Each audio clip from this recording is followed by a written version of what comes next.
Alagang natural para sa bawat pamilya Pilipino. Maging malusog, mapagmalasakit, buhay na masigla. Ito ang ating adhikain. Magandang araw po sa lahat ng ating nanonood, ang ating mga viewers ng Alagang Natural, ang programang nagbibigay gabay at impormasyon para sa mas malusog at mas maginhawang buhay. Ayan, ako ulit po si Doc Anton Roquel. At ngayong araw, tatalakayin natin ang isang bisyong matagal ng kalaban ng kalusugan, no? Ang paninigarilyo. Kaya ang topic natin sa araw na to is, kaya mo yan! Tips para itigil ang paninigarilyo. So, unang-una, hindi lingid sa kaalaman ng lahat na ang paninigarilyo ay isang pangunahing sanhi, no, ng sakit ng ating baga, kasama na dyan yung puso at iba't ibang uri ng cancer sa katawan.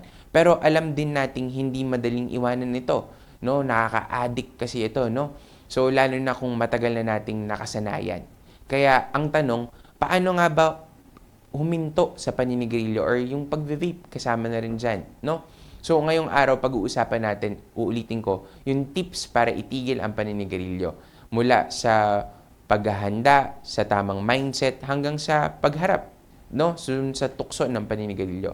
So, simulan na natin. Alagang natural para sa bawat pamilya Pilipino. Maging malusog, mapagmalasakit, buhay na masigla. Ito ang ating Unang-una, bakit ba mahirap ito itigil?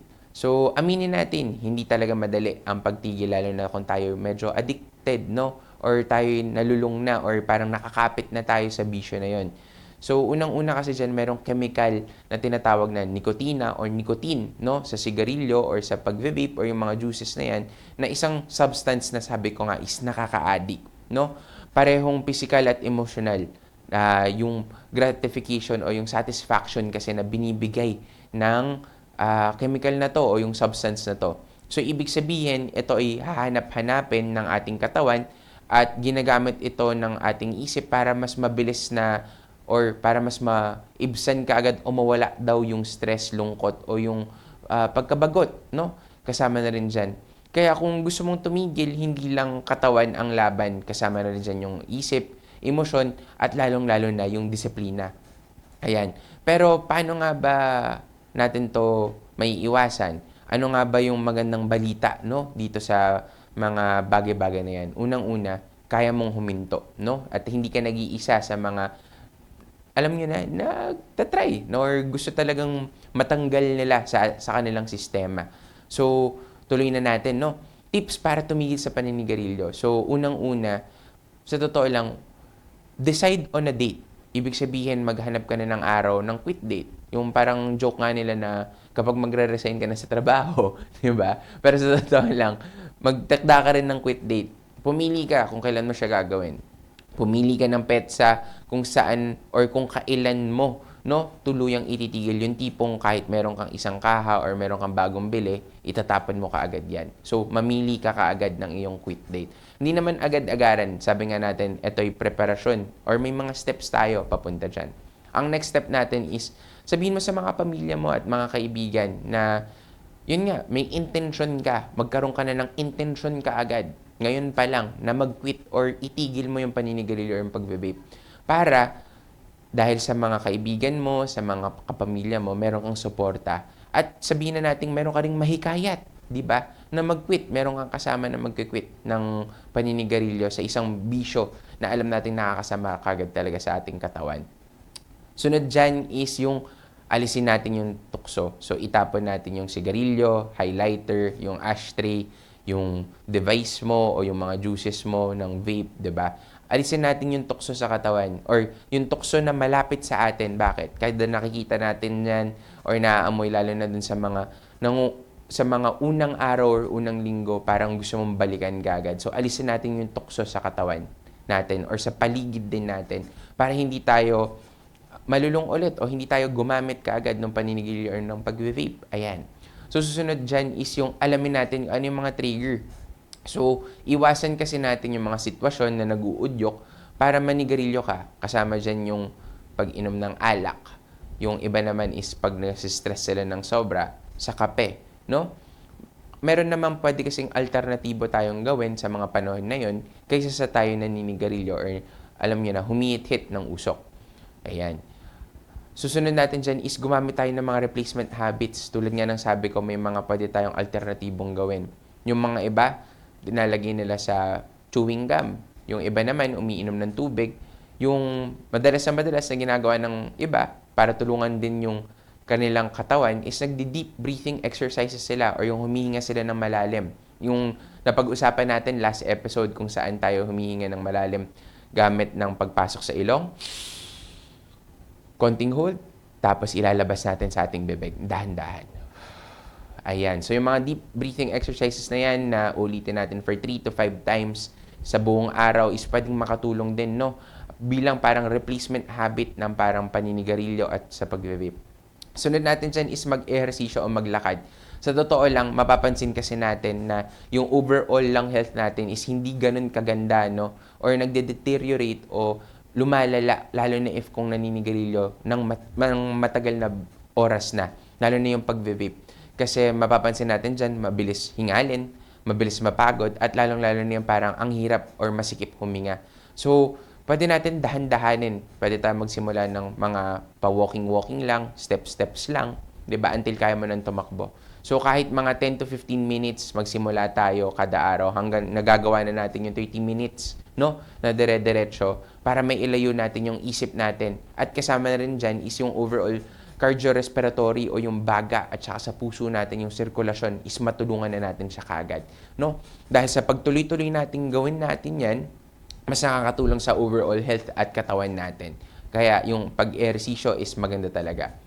Susunod dyan is kung kailangan humingi tayo ng tulong medikal. So ibig sabihin yung mga consultation talaga, yung mga medyo ibang alternative tulad ng mga gamot, yung mga patches o yung sabi nga natin pinakamaganda counseling, no? Para makatulong na maiwasan na natin talaga yung paninigarilyo. Sunod natin dyan is tanggapin natin na may mga relapses. Kada naman tayo ay nagkakaroon ng problema is nadadapa naman din. Kada gusto nating tumakbo, maglakad, nadadapa din naman tayo. At tandaan natin kung nadapa, hindi naman ibig sabihin na dun lang tayo. Pwede tayong bumangon ulit at huwag tayong susuko dahil pwede nating ituloy-tuloy naman yung kagandahan ng kalusugan, yung para sa sarili natin. Unahin natin ang ating sarili, lalo na sa mga ganyang bagay. Kaya tanggapin natin yung mga relapses, hindi yon failure. Ibig sabihin lang nun, set up for success lang yung mga ganong bagay. At saka, syempre, i-celebrate natin bawat araw na tayo smoke-free. Dahil sa tinutulungan mo na yung sarili mong katawan, pati pamilya mo, mga kaibigan mo, napoprotektahan mo din. And lastly, isipin natin kung para kanino tayo humihinto. Sabi nga natin kanina, di ba? Ito'y para sa sarili mo, para sa pamilya mo, at lalong-lalo na sa kinabukasan mo. Ayan, no? So, sa totoo lang, wala naman masyadong medical dito sa pinag-uusapan natin ngayon. Pero, public service announcement lang para makatulong tayo sa isa't isa. So, para sa mga nanonood sa atin ngayon, uulitin ko lang, kaya mo yan. Hindi ito overnight, no? Sa bawat araw na hindi ka naninigarilyo, sa bawat araw na hindi ka nagbe-vape, ay panalo ka para sa sarili mong kalusugan. Para na rin dyan sa inang kalikasan at para sa iyong kinabukasan, sa pamilya mo, sa anak mo, sa mga kaibigan mo, sa asawa mo, no? Tinutulungan mo yung sarili mong maipabuti, no? Yung iyong katawan, yung iyong baga, yung overall health mo. Sa totoo lang, hindi po ito bago or hindi naman siguro masyadong medical yung pinag-usapan natin. Gusto ko lang kayong kausapin para tuluyan yung i-quit, no? Yung mga bisyo na yan na hindi nakakatulong talaga sa katawan o yung mga detrimental. At kung gusto niyo po yung mga ganitong pag-uusapan natin, mag-comment lang po kayo na kung ano man yung mga ibang bisyo pang pwede natin pag-usapan or yung mga consultation. Pwede din po akong humingi ng tulong sa aking mga kaibigan na mga counselors din para makatulong. Ayan. So, ang susunod nating segment is yung mga konting mga question and answer, yung mga konting tanong, no? So, mga usapang pagbitaw sa Yossi. Kaya, ayan, ako ulit si Doc Anton Roquel dito sa Alagang Natural at kita-kita po tayo sa susunod na segment.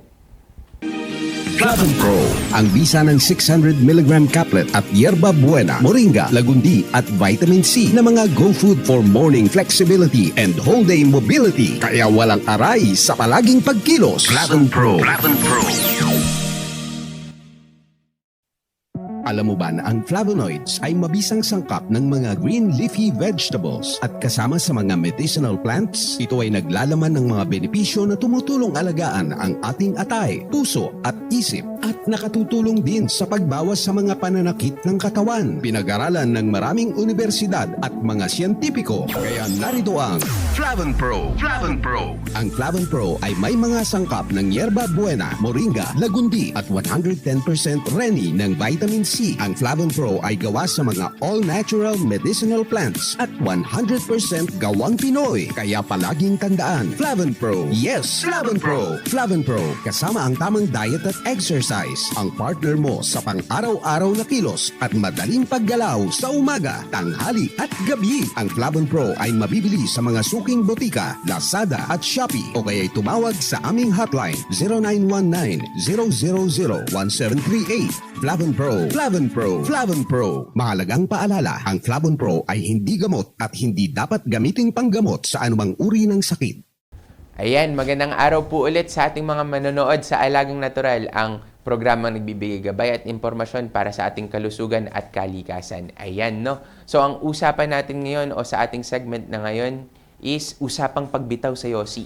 So, unang-unang tanong parate is gaano ba katagal bago mawala ang cravings? So, ito na yung medyo medical natin. So, karaniwan, ang matinding cravings ay tumatagal ng mga around 5 to 10 minutes, lalo na kung merong trigger or merong episode na nangyayari, no? So, ito yung parang on and off, intermittent, pabalik-balik sa buong araw. So, sa loob ng 2 hanggang 4 na linggo, pwede itong tuloy-tuloy. Pero sasabihin ko naman din is ito yung humuhupa. Ang importante is yung distraction at suporta. Yung distraction para hindi mo gawin yung paninigarilyo o yung pagve-vape at lalong-lalo na yung suporta. Sabi ko nga kanina ng mga pamilya natin at saka ng mga kaibigan natin at lalong-lalo na yung disiplina natin para sa ating sarili dahil this is an active choice to make a healthier person or to make a healthier you, 'di ba? So yun yung gusto natin dyan. So importante talaga yung distraction at suporta. Next question natin. Totoo bang tataba kapag huminto ako? Okay. So ito pwedeng haka-haka na onte, pero sa totoo lang, posible. Dahil nga nag-iiba yung metabolism ng katawan o kung paano gumana yung ating katawan. At minsan, sabi nga ng iba, is pinapalitan kasi nila ng pagkain, candy, or something sweet, no? Yung paninigarilyo. Yung pinapalitan nila yung bisyo na yun sa kanilang katawan ng pagkain para medyo mas satisfied sila or fulfilled yung pakiramdam. Pero sa totoo lang, hindi lahat is tumataba. At kung tumaas man yung timbang, masigtas ka pa rin kasi hindi ka naman din naninigarilyo. Pero sabi ko nga, kasama dyan kung ipapasok mo yung ehersisyo, hindi ka naman tataba ng sobra, hindi ka naman lulusog, 'di ba?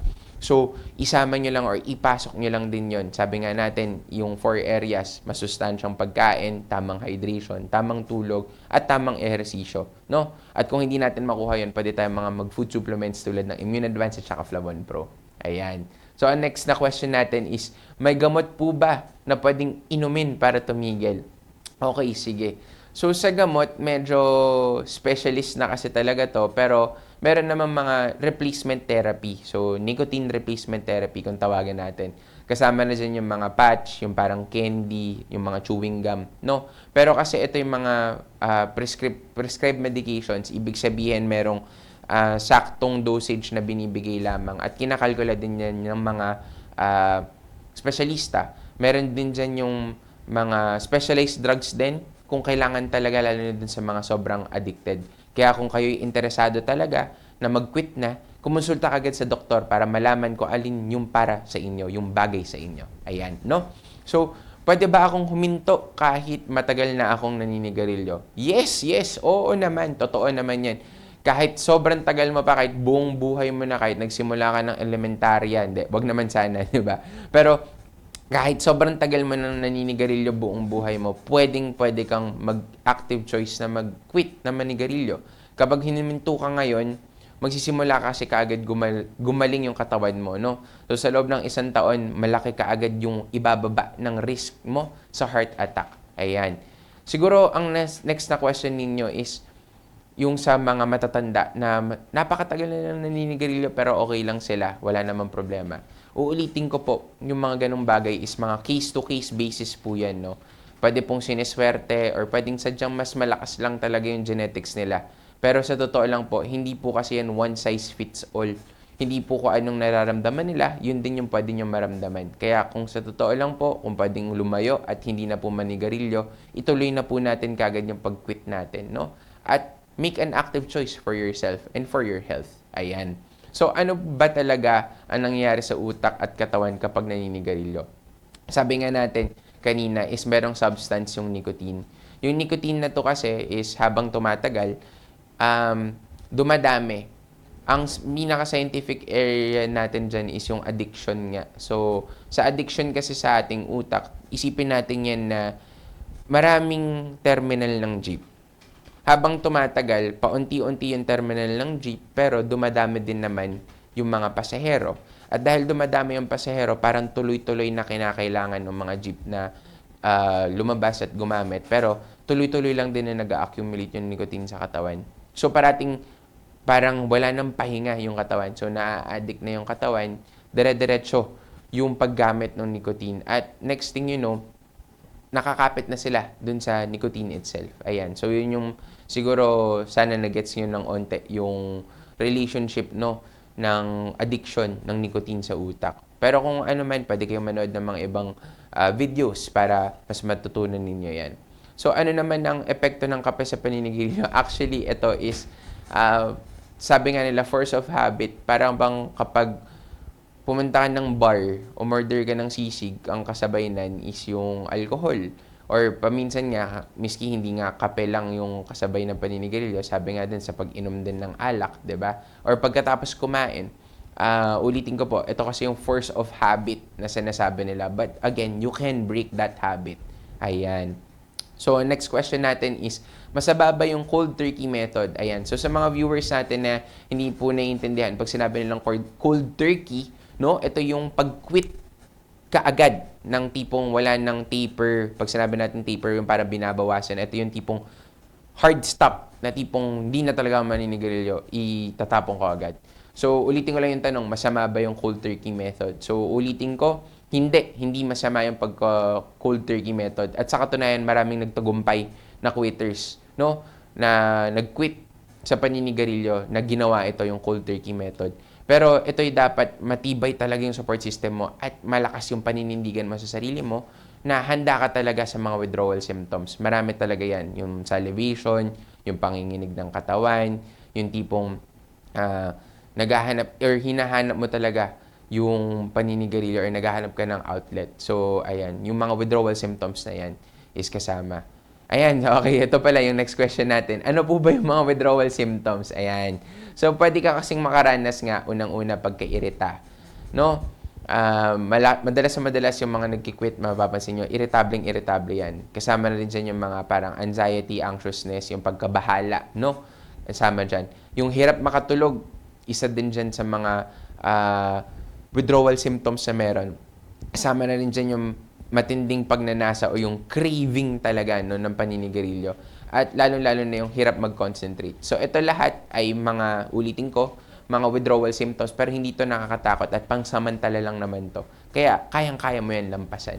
Ayan. So, ang next question natin is, gaano ba talaga katagal, no, yung pag-heal ng lungs kung halimbawa tumigil ng isang tao sa panigarilyo?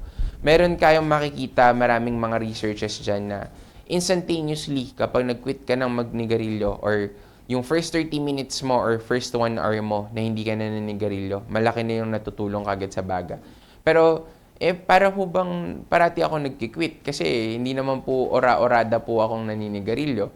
Sa totoo lang, yung repetitive stress kasi na binibigay sa katawan, kaya nga sabi nga natin, active effort to stop talaga yung bisyo na yan ng paninigarilyo or ng pag-vape. So, immediately, kapag wala ng repeat or paulit-ulit na damage dun sa baga, malaki na rin yung natutulong niya kaagad. Pwede niyo yung i-search, makikita ninyo kaagad. At sabi nga natin, if you choose na mag-stop kaagad ng smoking or you quit smoking or vaping, mas gumaganda yung chances or mas nababawasan yung chances or yung mga tsansa na magkaroon ng mga heart attack or mga eventually lung problems. Araw-araw ang digmaan. Umaga't gabi sumasabak sa laban. Dapat protektado ka outside at inside. Immune Advance contains 4 active ingredients gaya ng lagundi, malunggay, non-acidic vitamin C at zinc. Tulong pampatibay resistensya para tulong proteksyon. Isama pa ang proper diet at exercise. Para katawan ay handa, Immune Advance helps support a healthy immune system. Immune Advance ang sandata. No approved therapeutic claims. Ang Immune Advance ay hindi gamot at hindi dapat gamiting panggamot sa anumang uri ng sakit. Available in Shopee, Lazada, and other leading drugstores. Totoo po ba na nakakatulong ang pagtulog sa pag-heal ng lungs habang sa journey ng isang tao na pagtigil sa paninigarilyo? Sabi nga natin, yung 4 na bagay, di ba? Tamang sustansya, tamang hydration, tamang pagtulog, at ehersisyo. So, lahat yan is part naman din yan. And ito kasi yung recovery process ng ating katawan. Pag tayo natutulog, nagre-rest tayo, ito yung recovery phase, yung repair phase ng ating katawan. Hindi man siya 100% repair kasi tandaan naman natin, parang binugbog mo na yung isang latanan eh, 'di ba? So, hindi natin siya overall smooth kaagad or yung parang bagong-bago, pero at least kahit papaano, yung condition at that time is pwede mo pang mapaganda. Yung mga iba nga, nagko-complete 180, 'di ba? Kasi mas maganda talaga yung baga nila right after dahil yung disiplina, yung pagbalik nila ng sirkulasyon, yung pagiging aktibo, yung ehersisyo, at saka yung tamang sustansya. Ayan. So, yan lahat is nakakatulong, no, sa pag-heal ng ating lungs. Ayan. Ito, next question. Nakakatulong po ba ang pag-vape or e-cigarette sa paghinto? Okay. So, very controversial na tanong, pero sa totoo lang, hindi ito nire-recommenda. Bagamat sinasabi ng iba na mas safe, ulitin ko, is meron pa rin kasing nikotina at chemical, lalo dyan sa mga vape, yung mga disposable din, no? May nicotine at chemical pa rin dyan. Kahit sabihin mo ng zero nicotine, meron pa rin chemical na pinapasok.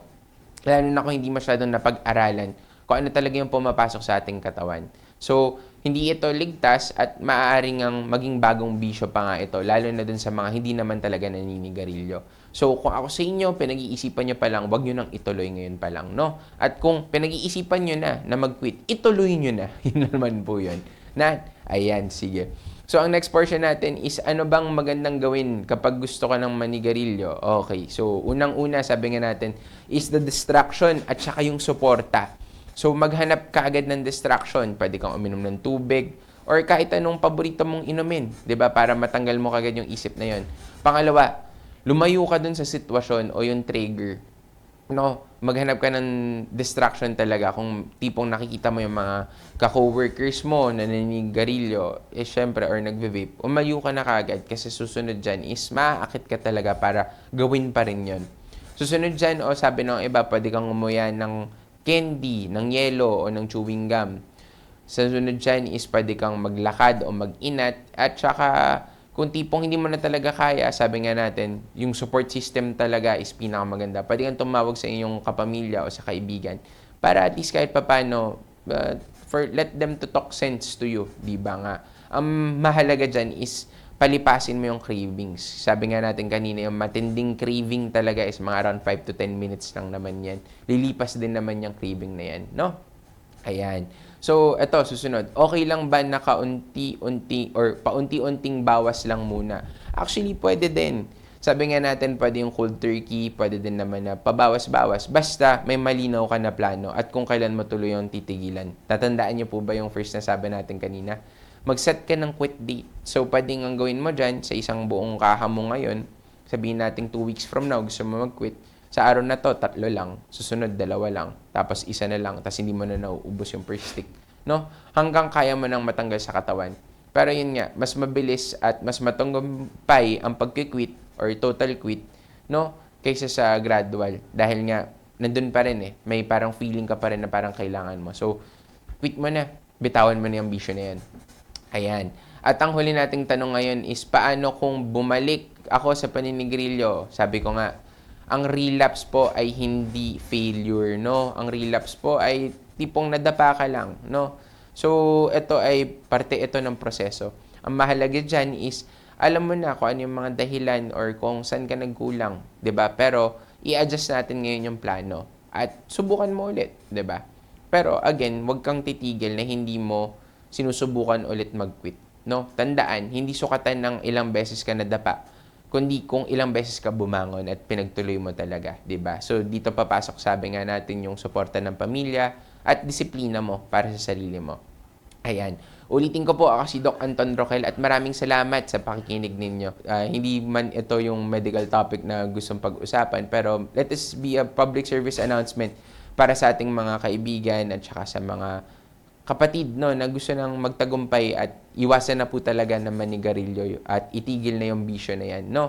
Hindi po talaga madali ang pagbabago, pero sa bawat hakbang ay mahalaga. Ang bawat hininga mo ay mahalaga, kaya bitawan mo na ang usok, no? At yakapin mo yung sarili mong buhay. Ito ang Alagang Natural, ang programang nagbibigay gabay at impormasyon para sa ating kalusugan at kalikasan. Ayan, maraming salamat po.